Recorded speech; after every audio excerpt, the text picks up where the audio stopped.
this in a larger group with your students on site, you probably want to provide some information to them beforehand if they don't have access to being able to do this research for them. So give them a few bullet notes on what goes into the smartphone, what goes into their video games or sporting equipment. And so once students have assessed the resources that go into their needs versus wants, you want them to identify some wants where the resources that go into it aren't worth the want that comes out on the other side. So is that video game that important to you if you know that the coltan inside is mined by a child in DR Congo and it creates environmental pollution that seeps into the groundwater and affects people's health? Some students might say yes, they might pick something else that comes from a different space, but they might assess ways that they can replace that with more environmentally friendly things in their life. And we're not trying to tell students that, you know, you can only have things that you need in your life, right? That's not realistic. That's not how anybody's going to live their lives. But it is important to be informed about the choices you make, right? If you know what goes into your video games or your sporting equipment, you might be more thoughtful when you buy things. Your impulse purchases, make sure you actually want something before you buy it and it gathers dust in your room for the next several months. So this is the general overview of this, right? Creating a collective definitions, creating a collective vision of a world where we're manipulating our resources, ourselves, and then understanding how these resources are manipulated in the real world to create the spaces we live in and use every day of our lives. And so we have a few discussion questions here. For the sake of time, I'm just going to read them to you. And if we have time at the end, hopefully we can come back to them. But you can talk about how, as our needs versus wants have changed for Americans, how that's changed the environmental footprint. Or if you wanted to change your personal footprint, what could you do? And talk about the dichotomy between wants versus needs. If your wants poison water that gets into your drinking water, how does that affect the needs of people who live downriver from those areas? So there's lots of different ways you can take this. And finally, I just want to mention those other two activities that I mentioned at the very beginning of this. We have one version that we'll also share with you called Comparing Needs and Wants. This is for our absolute youngest learners, and it really focuses on what are the differences between needs and wants. So depending on your age group, that could be a fun demonstration and walkthrough with them. We also have an activity for older students called Energy Imagery that specifically focuses on our energy and electricity use. So going through what would they use using electricity in a past world, in a past life, and today, what do you use that uses electricity? How necessary is it? How can we cut down on that? So that's called Comparing Needs versus Want in a Finite World, And I'm gonna turn it back over to Laura to go into our next activity, Who Polluted the Potomac?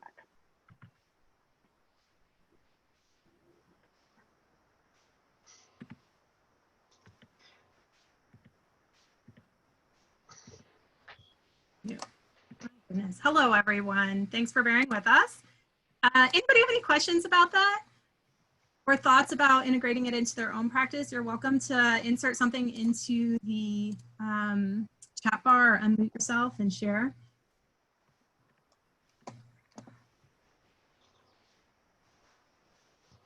Yeah, I have a question about teaching the needs versus wants, especially to kids. So I think, especially in this pandemic, we're seeing there's been a lot of evidence of pollution reduction and how the good things that are happening in the environment because of the pandemic. And there's a lot of social science out there also showing that the fear is that people will only associate good things in the environment with major sacrifice on our part. And is it worth it to save the climate if it means we're in a pandemic and my family is suffering and I am suffering and the economy is destroyed? So how do you teach the needs versus wants in a way that doesn't indicate you must sacrifice a lot and therefore turn people away.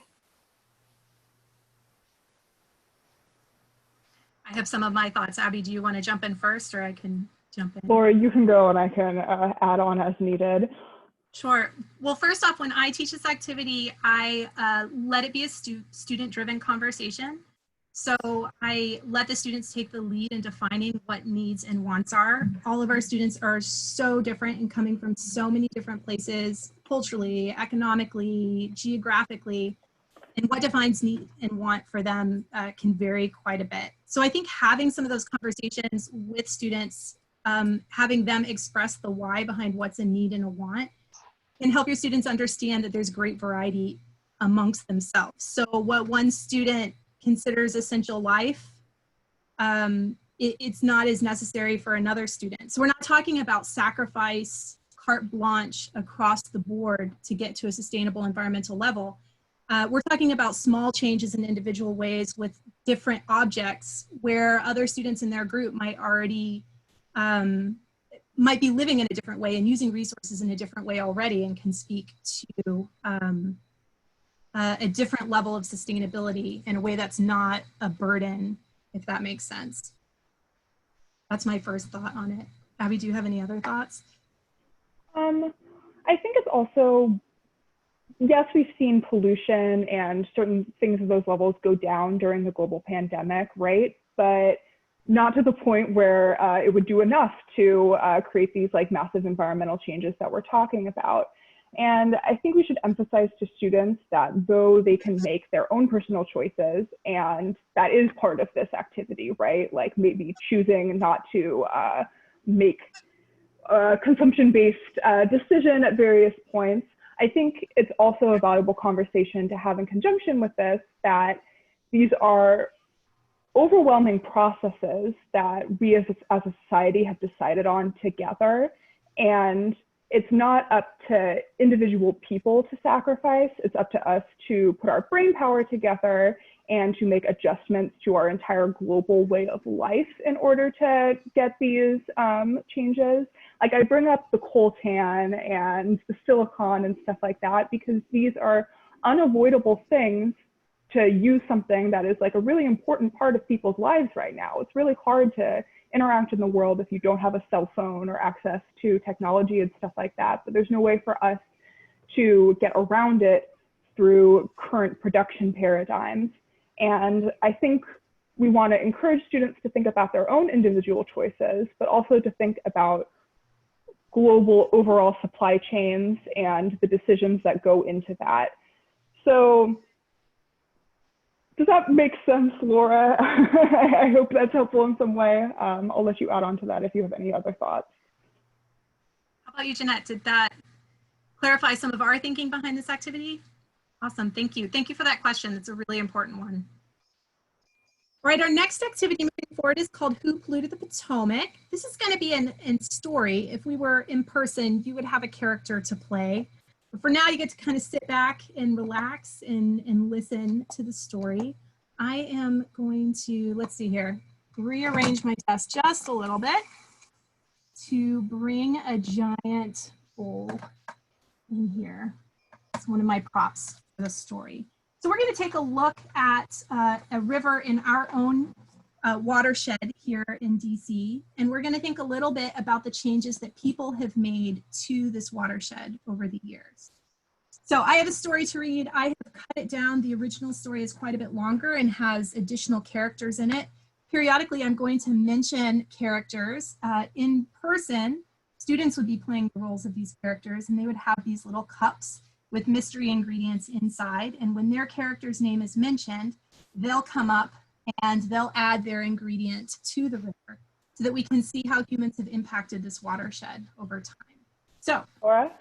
Yes. Can you stop sharing the PowerPoint so we can see your Thank screen? You for reminding me. Let's see.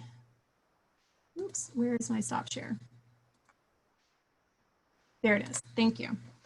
All right, there we go. So now we're a little bit bigger. So for many thousands of years, people have lived on the banks of the Potomac River, which is our river here in DC, Imagine that this bowl of water came from the Potomac River by an Anacostan, that an Anacostan scooped it out about 500 years ago. So how does this water look to you? If you have your camera on right now, give me a thumbs up. Oops, there we go. Thumbs up to thumbs down on how good this water looks. Excellent, perfect. So we are going to do the story of this water over time. So one of the first European colonists to visit the river kept a journal of his discoveries. He wrote about Native American villages, tributaries of sweet water, and seeing so many fish that he and his crew could scoop them out with a frying pan. Soon, other European colonists began to arrive. They found fertile land and forests teeming with wildlife and a river that provided ample food and water. It was an outstanding environment for settlement, and the colonists prospered. Gradually, the city of Washington, D.C. grew up on the banks of the Potomac. At first, the city was small. Upstream, farmers planted crops to feed the growing population. Some of these crops grew up right up against the banks of the river, and fertilizer washed off the land and into the water. Other farmers kept pigs and other animals in their barnyards. As rainwater drained out of the barnyard, it carried some of the manure into a little creek behind the farm.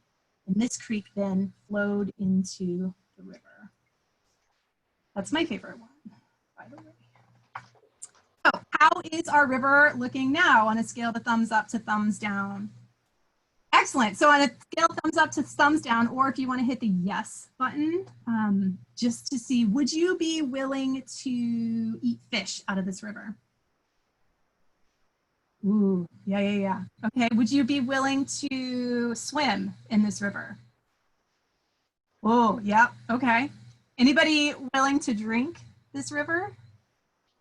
Oh, big downs. I'm a brave person. I might try anything once. And I know there's a lot of junk in rivers anyway. I might go for a swim, and I might fish. I don't know about drinking. So I need a little bit of help before I did that. I think this is the wrong one again. So let's go forward in time. Our society is growing, and moving into modern days has electrical needs. So area officials decide that they need to generate more power. Far upstream, a coal mine was dug. Rainwater drained down into the mine and stuck the piles of waste and scraps from the mining.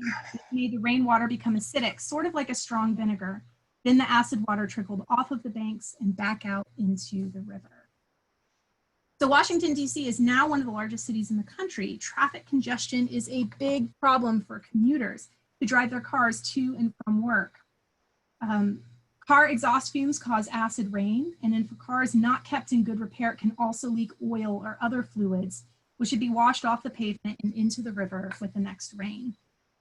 And how do residents of the city and the suburbs spend their times? In one neighborhood, gardeners are out working in their yards. Many of them are using weed killers and insect sprays to keep their lawn nice and mosquito-free. The next rain will wash these poisons into a little creek nearby and then into the river. Now you can't tell right now because you're on video, but this right now smells pretty fabulous. And also there's this lovely bubble action happening that if we were here in person, I'd invite you up to come take a close look so you get the full sensory experience. Nearby is students washing their car. The soapy water rushes down the driveway and into the storm drain, and the storm drain empties into the river. The grease and grime on a car can contain asphalt from the road and rubber particles from tires, toxic metal, and rust. If the student had gone to a local car wash, the water would have been treated before it returned to the river. Next door, a family's cleaning out their garage. They find an old rusty can with a tattered skull and crossbones label stuck to it. This mysterious liquid looks dangerous, and they want to get rid of it before someone gets hurt. So they decide to pour it down the storm drain out by the curb. The mysterious liquid is out of sight, but it is headed towards the river. On nice days, many people head down to the river to play. Some zoom up and down the water in motorboats and don't notice that a little engine oil leaks into the water. A group of friends has spread blankets on shore for a picnic. Some of these people leave trash behind, and with this next storm, the trash will wash into the river as well. So how does our water look right now? Yes, nice big thumbs down. And Yes, it's pretty disgusting. Anybody go, probably nobody would drink it. Would anybody eat fish out of it?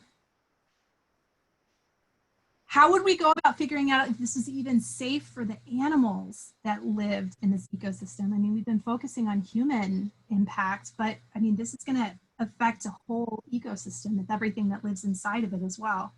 Would anybody go boating in this river? Excellent. So you're getting the point of this. Like I said, I truncated the story quite a bit. There are quite a few different characters when you actually do the story itself. The story has been geared specifically for our river in our city. It's really easy to incorporate characters and processes that might be unique to your own watershed system in your own backyard for kids, and to have them involved with creating it. Also, if you're doing distance learning and getting ready to start a watershed unit where you're encouraging students to get out in their own neighborhoods and seeing human impacts on the watersheds in their communities, this might be a good demonstration to set some foundation learning that they can activate when they're out in the field via internet. So that's one of the reasons why we chose this particular activity for this one. Let me share my screen again real quick, just to guide us through some reflection for this activity. Depending on your focus, there are a lot of different ways that you can take this activity. We have classroom teachers use it to teach social studies and civics. We have folks use it for science, for environmental ed as well. You can focus on the actual ecosystems of rivers and watersheds and how they function and connect to each other. You can do kind of a civics focus and think about water as a resource and how we collectively maintain a resource that lots of folks use in different capacities. There are lots of different ways to take this activity. The big question though is, and the title of this activity is, who polluted the Potomac?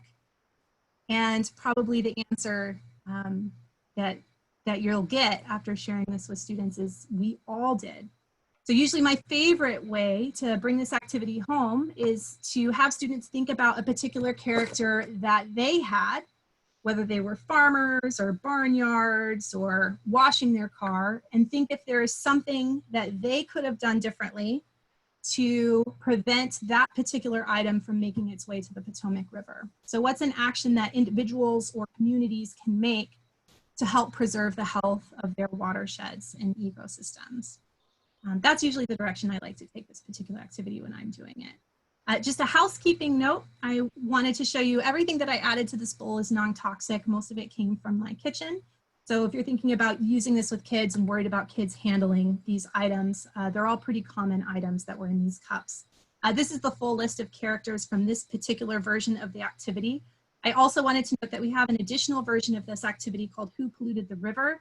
That's written for younger students. It has a simpler story, simpler vocabulary, fewer characters in it, but the same concept, the same type of activity or lesson. So that brings us to the end of this one. Does anybody have any questions about this or can see implementation in any of their programming in the near or maybe a little bit further future? We have something in the chat box, Laura. I don't know if you can see it, but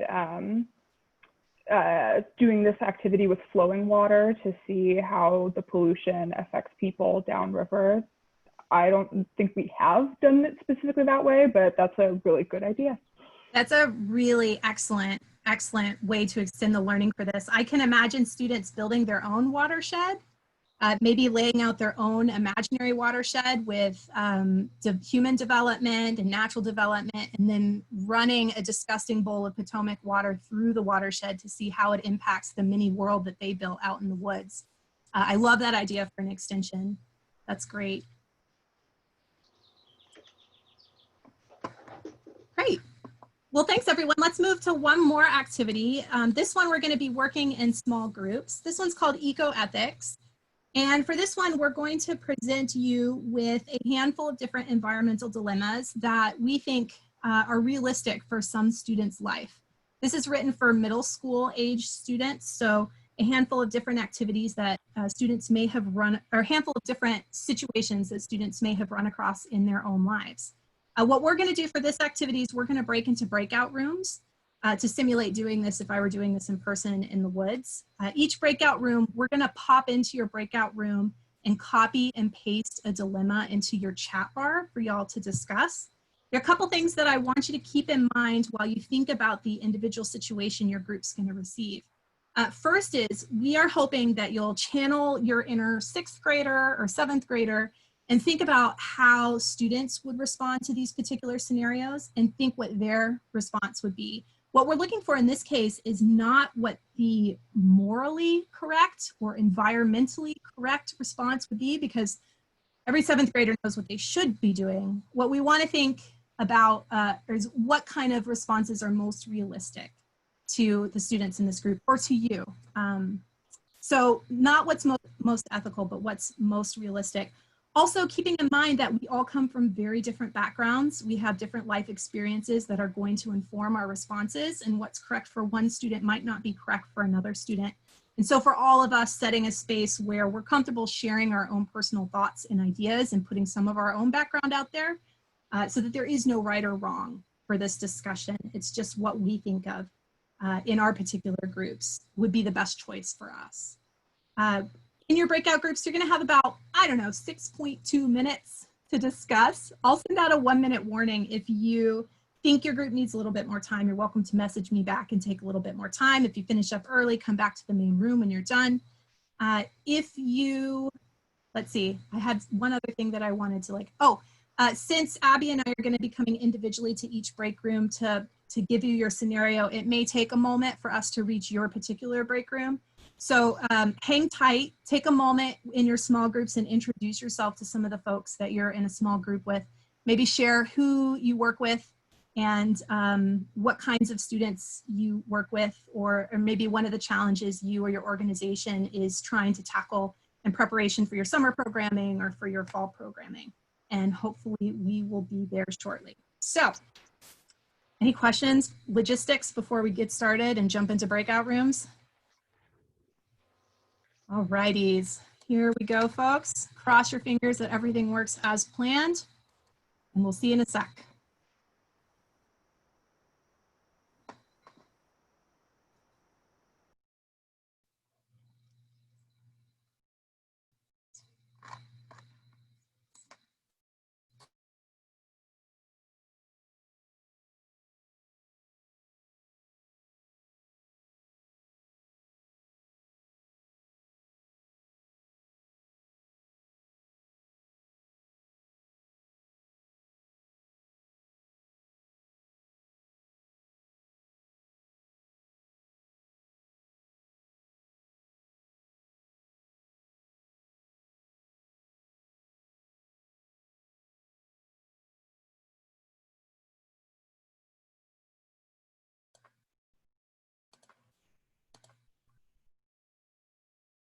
Oops. Let's see, breakout rooms. Let's see, I'm gonna go to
Hey, Abby.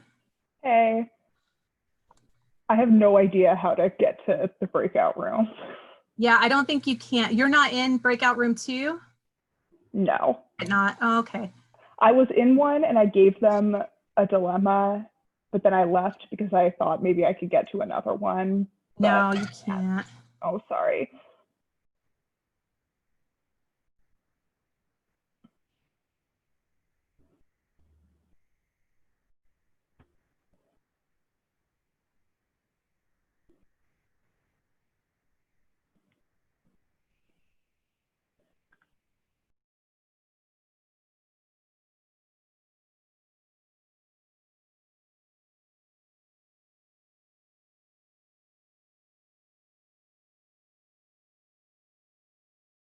Oh, Abby, I was not keeping track of who I have given things to and who I haven't. 6. Sarah, I did them. I did them. Pick out room 4.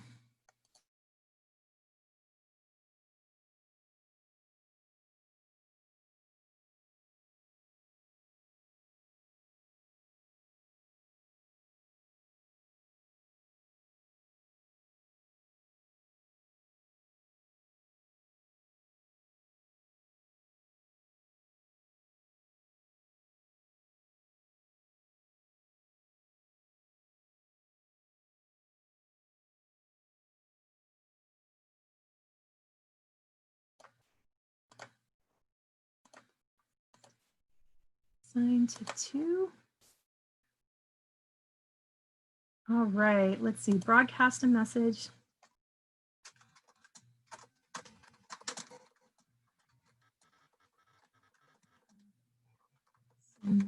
No. All right.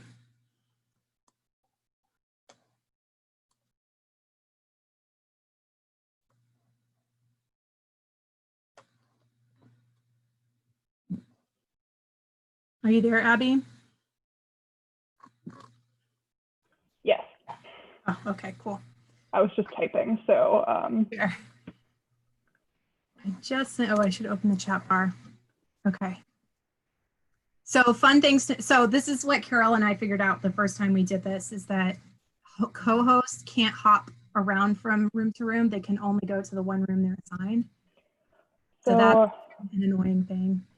So for some reason, I remembered that I couldn't hop around, but I thought that if I went back to like, I thought it was that I couldn't hop around just like really easily, but I thought that if I like went back to the regular room, there was some way I could get through it, but it's not the case. Yeah. Sorry. I think everybody has a room. And then I think I got a, I mean, I think everybody has a thing. Cool. But people are popping in and out of the session, and then they end up in the waiting room. And then, hi Joshua, can you hear me? All right, maybe not. Yes. Oh, we can. Okay. Were you in one of the groups already, Joshua? Oh, Or did you no, just join us? That's fine too. I just joined, yeah. Okay, we're all in breakout groups right now. I'm going to go ahead and send you to a random one. And oops, let's see. Wait. Yeah. And enjoy. They have a scenario they'll loop you in on what we're doing right now. Thank you.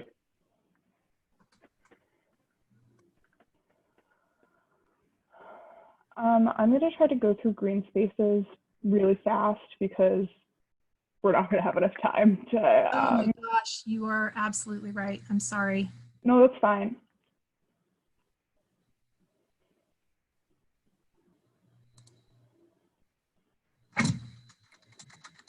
Sending a message to everyone.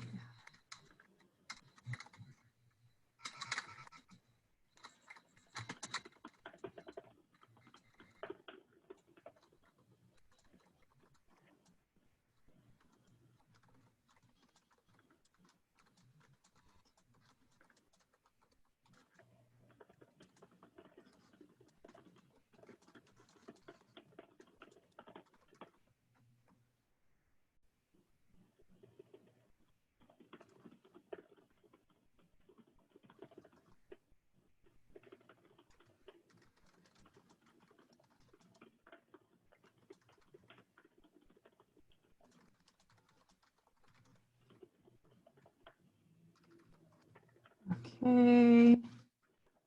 When I broadcast a message to all, do you see that? And like, how do you see it? Is it in the chat or is it a separate pop-up? Oh yeah, it's in a separate pop-up. Okay.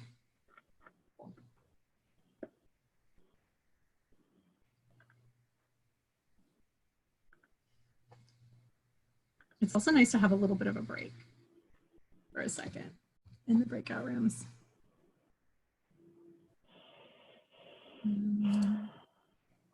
Oh, these windows are doing me in, being all over the place. I can never find my chat bar or anything else. Okay, get that prepped.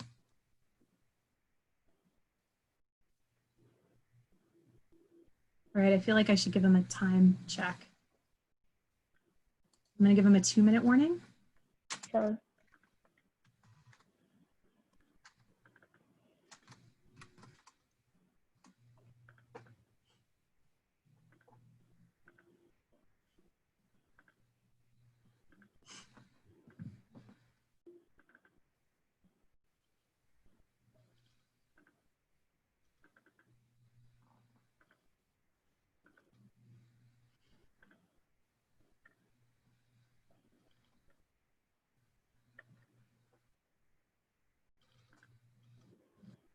Okay, broadcast.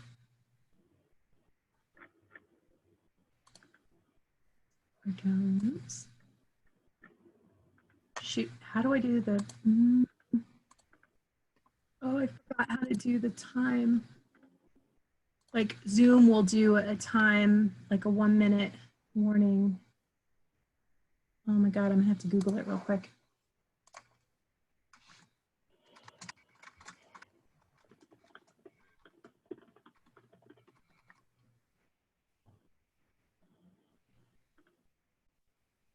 No, break out.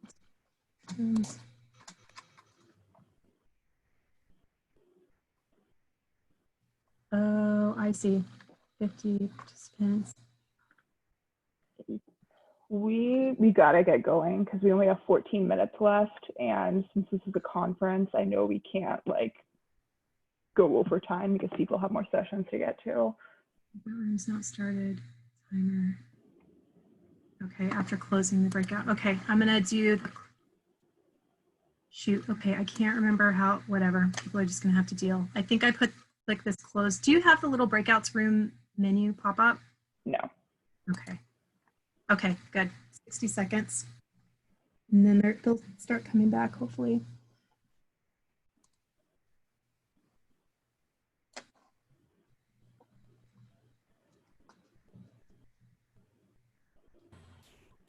Yay, welcome back. Hello. Hello.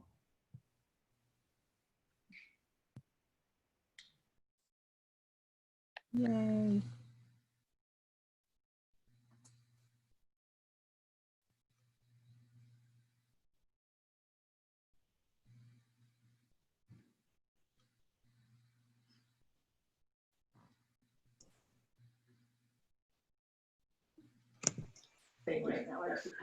You can walk by. Yay. I'm sorry that wasn't enough time for some groups. You can walk by. I can't be in there. No. Let's see. Do we have everybody back? We do. Yes, I think we do. Awesome. So I'm going to, so first, while we're on this, before I share my screen, could we have one group maybe tell us what we decided? Is there anybody that'd be excited to share with us what your group scenario was and what decision you decided to take? I can. I'll go ahead. Our scenario was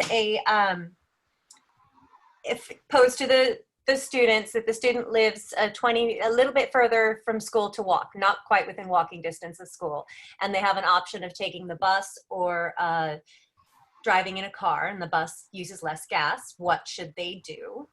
And or what would you choose as a student? And we all agreed that all of our students, especially those younger than high school age would definitely opt to take the car because they don't feel safe taking the bus by themselves.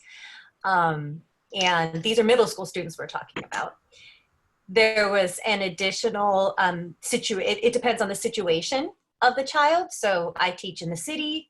They're not going to want to take the bus. They're going to want to be driven for safety reasons. Then one of our group members teaches in Tahoe, and they're not going to want to ride their bike because there's too many hills.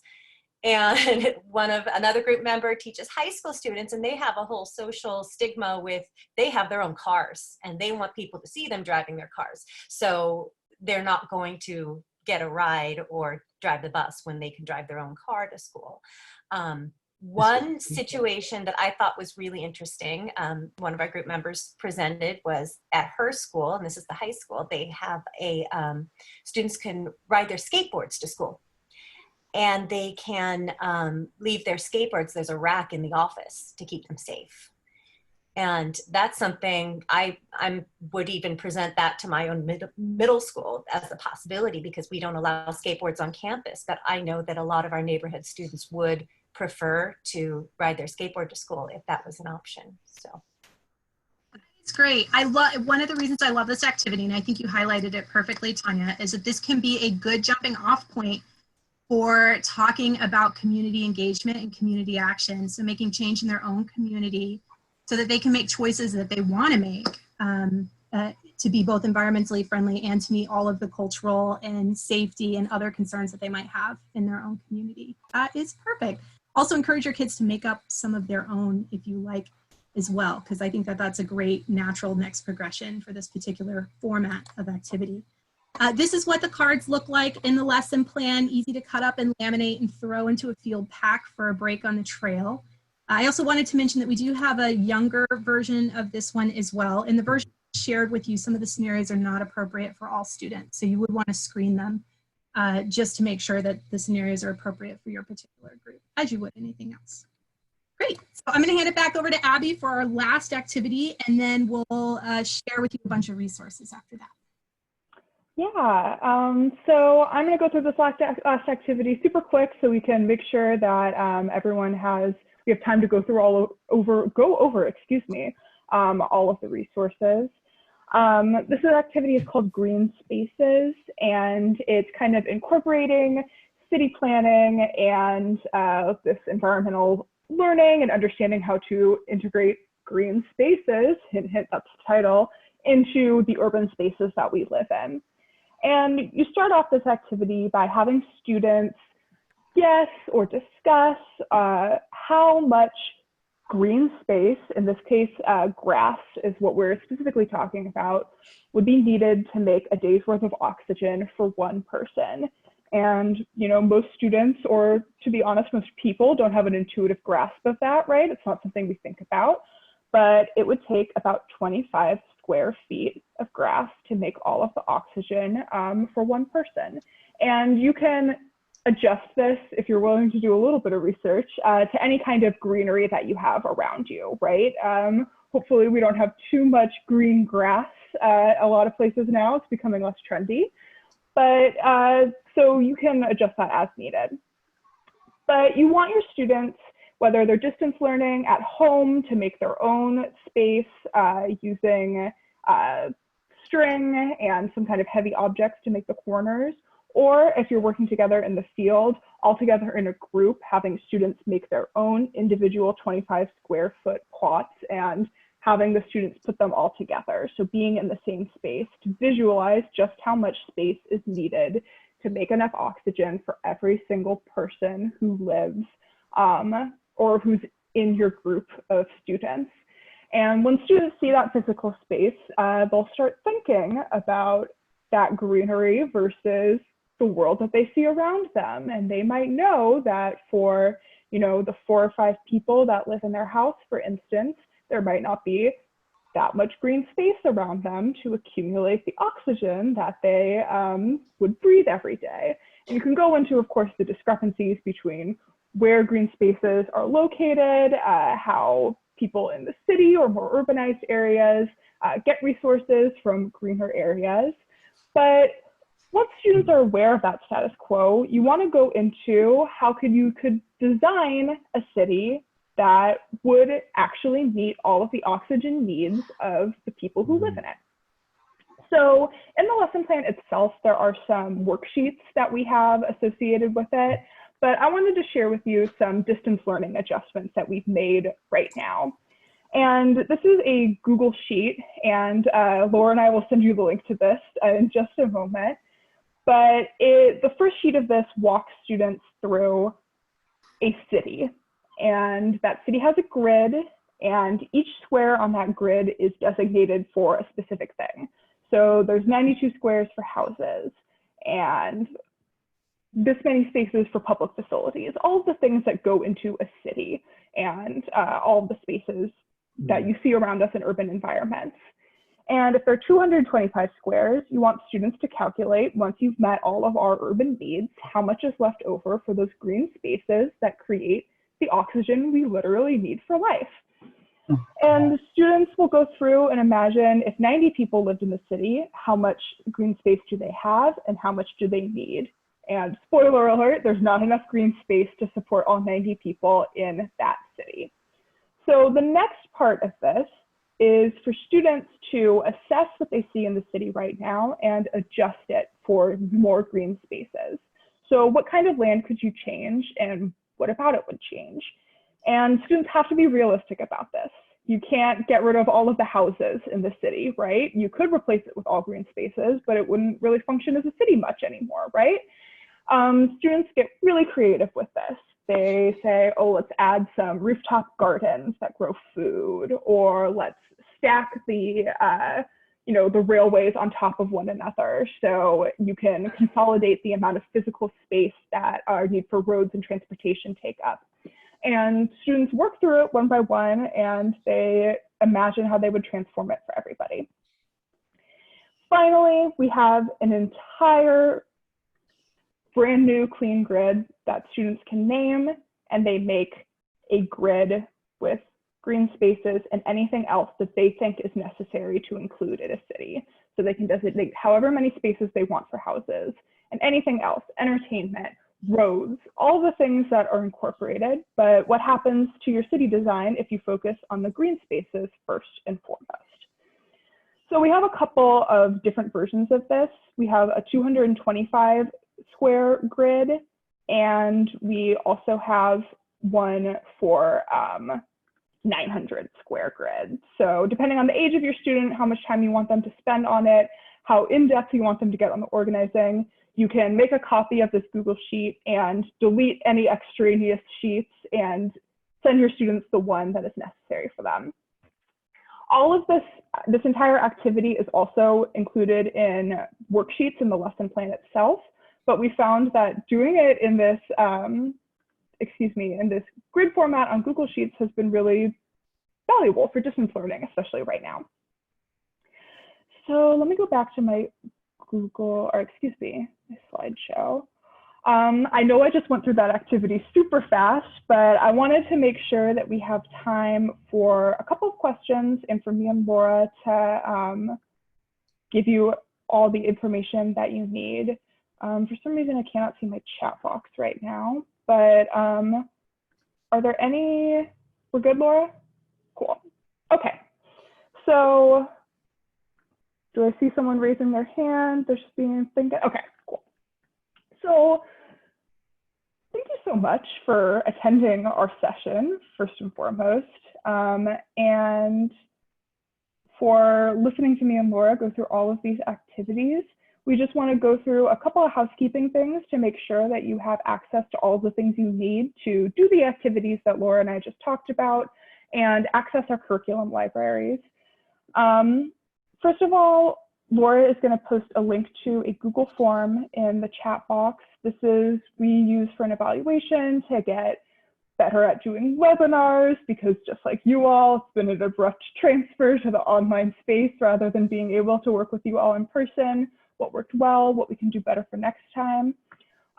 We also ask if you could just put your name in the chat, or a name that you feel comfortable giving to us, and optionally your email if you want to receive our newsletter that comes out 4 times a year with other free lesson plans, other stuff. We don't use your information for anything other than sending out an occasional access to lesson plan. But if you could at the very least put your name, that's how we keep attendance. So for our records, we can calculate how many people have been reached by our materials each semester. So I'm going to give you just a minute or two to do that.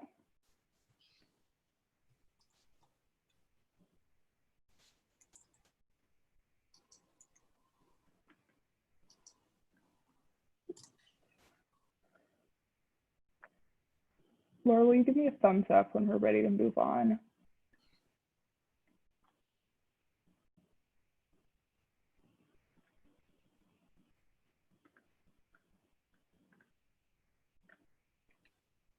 I think the typing's slow. Go for it, Abby. Okay, cool. So we're gonna post 2 more things. Laura's gonna upload for you the access to our online K-12 curriculum library. And that includes almost everything that we went over today. For the ones that aren't included on this, hang tight, we'll make sure you get those.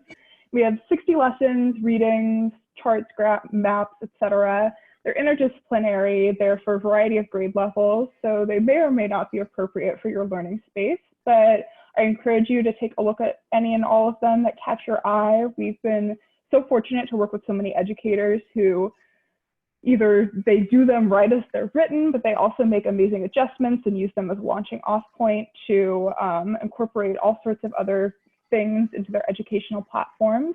And the PDF that Laura will upload for you gives you the information you need to access the online curriculum. It's totally free, it's yours forever, no strings attached. We genuinely just want to get those lesson plans in people's hands. And Laura is also going to post a link to the Google Drive that I just showed you that includes some of our distance learning adjustments, any of the activities that are not included on this teaching population curriculum library, as well as the age differentiated versions of some of the lessons that we went over today. So the needs versus wants for younger students, or the who polluted the river for younger students, things like that. So once you've got your name and you've downloaded that PDF and you've opened up that Google Drive link, because once the webinar ends, you won't have access to that anymore. So make sure you get it now. You all should be good to go for this session and ready to go on for your next one. I really, like I said, I really appreciate you all taking some time to be with us.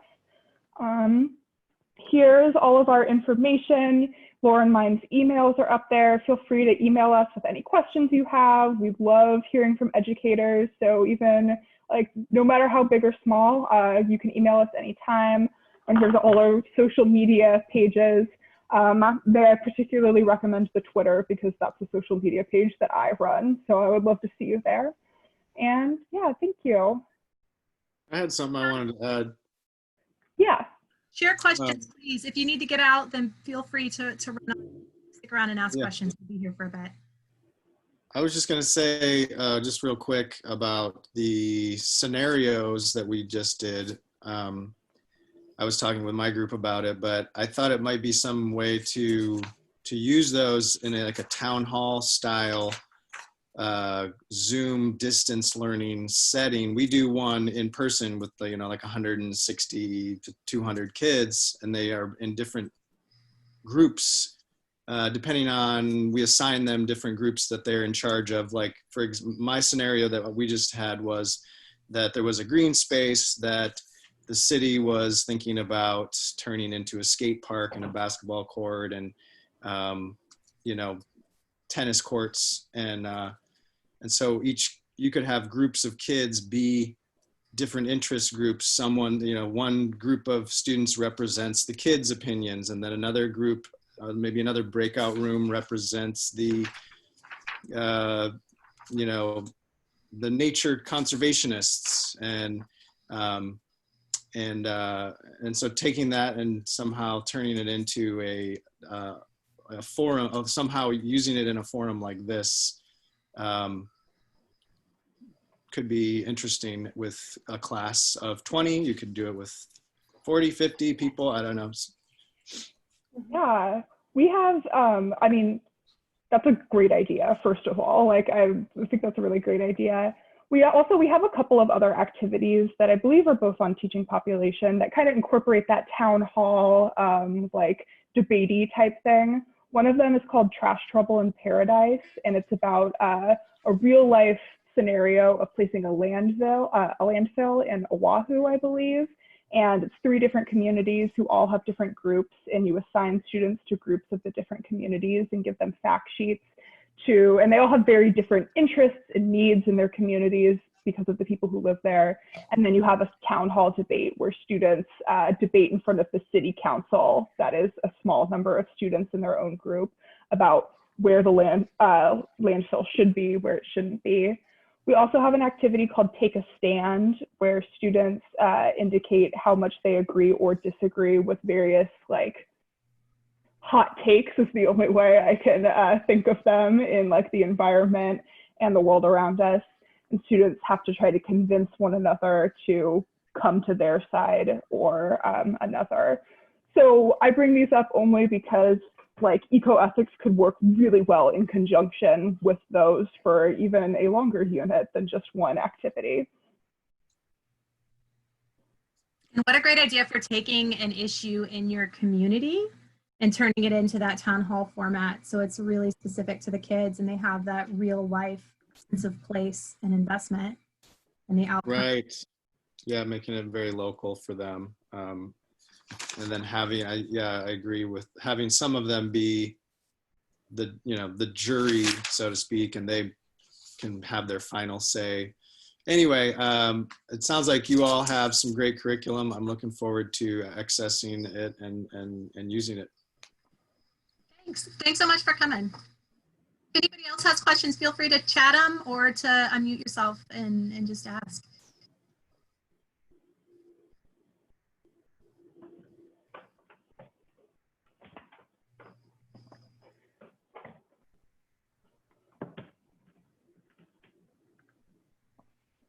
Well, I feel like we have made it to the end of our natural progression.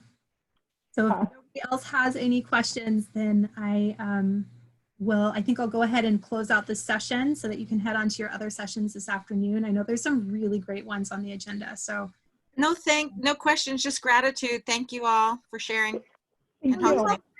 Thank you. That's lovely. Well, have a great rest of your day, everyone. And hopefully we'll see you again in the future in person next time.